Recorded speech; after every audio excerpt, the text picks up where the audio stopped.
సమరం ప్రగతి ఛానల్ ప్రేక్షకులకు స్వాగతం. ఈరోజు మనం తల్లిదండ్రులు వృద్ధుల సంరక్షణ పోషణ చట్టం MWPSC యాక్ట్ గురించి తెలుసుకుందాం. దేశ జనాభాలో 60 ఏళ్లు పైబడిన వారి సంఖ్య 2021లో 10% ఉంది. 2036 నాటికి 15%, 2050 నాటికి 21% చేరుతుందని ఐరాస అంచనా చేసింది. ఈ నేపథ్యంలో మున్ముందు ఈ చట్టం కీలకం కానుంది. కన్నబిడ్డలు కర్కశంగా ఉంటే, జన్మనిచ్చిన వారిని వదిలించుకోవాలని చూస్తే, కనీస అవసరాలు కూడా తీర్చకుండా నిరాదరణకు గురిచేస్తే, బాగోగులు చూస్తామని చెప్పి మోసం చేస్తే, ఈ సమయంలో పెద్దలకు అండగా ఉంటుంది తల్లిదండ్రులు వృద్ధుల సంరక్షణ పోషణ చట్టం MWPSC యాక్ట్. 2007లో కేంద్ర ప్రభుత్వం రూపొందించిన ఈ చట్టం అమ్మా నాన్నల ఆత్మాభిమానానికి, ఆర్థిక పరిస్థితులకు అండగా నిలిచే తిరుగులేని అస్త్రం. ఉమ్మడి కుటుంబాలు కనుమరుగై కుటుంబ వ్యవస్థ కుంచుకుపోతోంది. మానవ సంబంధాలు పతనమవుతున్నాయి. కన్నబిడ్డలే తల్లిదండ్రులను బయటకు గెంటేస్తున్నారు, చేదరించుకుంటున్నారు. ఆస్తి పంపకాలు చేయాలంటూ ఒత్తిడి తెస్తున్నారు. ఈ నేపథ్యంలో 60 ఏళ్లు ఆ పైబడిన వృద్ధుల ఆర్థిక, ఆరోగ్య, ఆస్తుల భద్రత కోసం ఉచితంగా సత్వర న్యాయం అందించడం కోసం 2007లో తల్లిదండ్రుల వృద్ధుల సంరక్షణ పోషణ చట్టాన్ని కేంద్ర ప్రభుత్వం అమల్లోకి తీసుకొచ్చింది. దీని ప్రకారం ప్రతి డివిజన్ స్థాయిలో RDO, ఆ పై స్థాయి అధికారి అధ్యక్షతన ఓ ట్రైబ్యునల్ను ఏర్పాటు చేశారు. జిల్లా స్థాయిలో జిల్లా కలెక్టర్ అధ్యక్షతన అప్పీలేట్ ట్రైబ్యునల్ను ఏర్పాటు చేశారు. ఈ చట్టం ప్రకారం వయోవృద్ధులకు మెరుగైన వైద్య సదుపాయం కోసం ఏర్పాట్లు చేయాల్సిన బాధ్యత ప్రభుత్వంపై ఉంది. ప్రతి జిల్లాలో వృద్ధాశ్రమాల నిర్వహణ, అవసరం ఉన్న చోట్ల కొత్త ఆశ్రమాలు ఏర్పాటు చేయాలి. నిస్సహాయ స్థితిలో ఉన్న పెద్దలు ఈ చట్ట ప్రకారం న్యాయం పొందవచ్చు. ఇలాంటి చట్టం ఒకటుందనే విషయంలో దేశంలో చాలామందికి తెలియదని ఓ సర్వేలో తేలింది. ప్రభుత్వాలు దీనిపై విస్తృత ప్రచారం చేయాలని, అవగాహన కార్యక్రమాలు నిర్వహించాలని చట్టంలోని సెక్షన్ 21 స్పష్టం చేస్తోంది. తల్లిదండ్రుల విషయంలో బాధ్యతగా వ్యవహరించాల్సిన అవసరాన్ని పిల్లలకు తెలియజెప్పాలని తేల్చి చెప్పింది.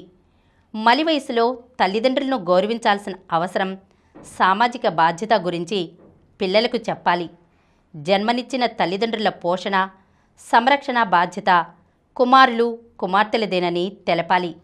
కర్కశంగా వ్యవహరిస్తే శిక్ష తప్పదనే హెచ్చరికను బలంగా పంపాలి. వృద్ధుల నుంచి అందిన దరఖాస్తులను ట్రైబ్యునళ్లు నిర్దిష్ట కాలపరిమితితో పరిష్కరించాలని చట్టంలో పొందుపరిచాయి. మా అమ్మా నాన్న మాకే ఆస్తి ఇవ్వలేదు, మేమీ చట్టపరిధిలోకి రామంటే కుదరదు. ఇన్నాళ్ళు మన ఎదుగుదలకు వారి శ్రమను ధారపోసి ఇప్పుడు సంపాదించలేని స్థితిలో ఉన్న తల్లిదండ్రులను బిడ్డలు సంరక్షించాల్సిందేనని ఈ చట్టం స్పష్టం చేస్తోంది.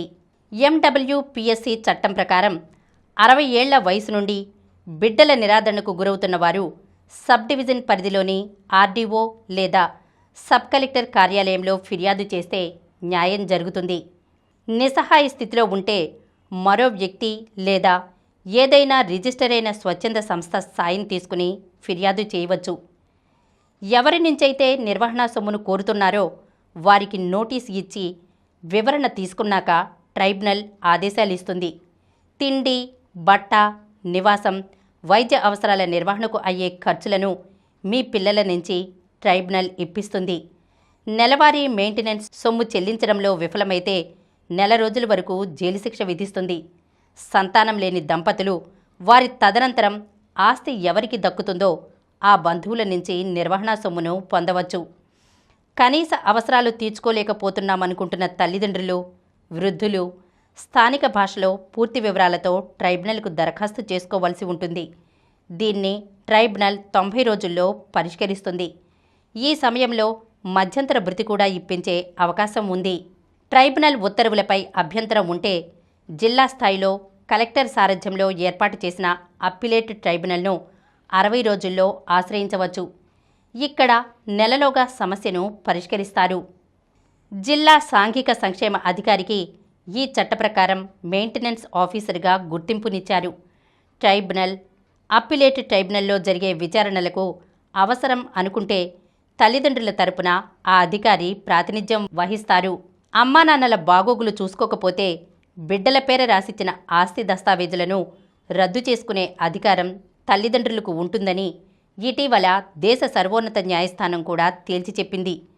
తల్లిదండ్రులిచ్చిన ఆస్తులను తిరిగి వారికి స్వాధీనపరిచేలా పిల్లలను ఆదేశించే అధికారం సెక్షన్ 23 ప్రకారం ట్రైబ్యునళ్లకు ఉంటుందని స్పష్టం చేసింది.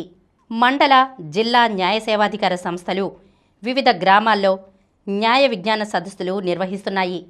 ప్రజలకు ఈ చట్టం వల్ల కలిగే ప్రయోజనాలను వివరిస్తున్నాయి. పారాలీగల్ వాలంటీర్లు సహకారం అందిస్తారు.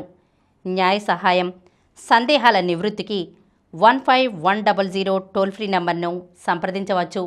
ఈరోజు మనం తల్లిదండ్రులు, వృద్ధుల సంరక్షణ పోషణ చట్టం MWPSC యాక్ట్ గురించి తెలుసుకున్నాం కదా.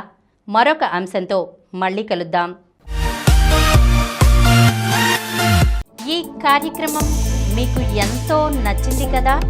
ఇటువంటి మరిన్ని వీడియోల కోసం అనతి కాలంలోనే 20 కోట్లకు పైగా వ్యూస్ సాధించిన సమరం ఛానల్ సమర్పించు సమరం ప్రగతి ఛానల్కు సబ్స్క్రైబ్ చేయండి, లైక్ చేయండి, మీ ఫ్రెండ్స్కి షేర్ చేయండి. అలాగే ప్రక్కనున్న గంట సింబల్ని ప్రెస్ చేయడం మర్చిపోకండి.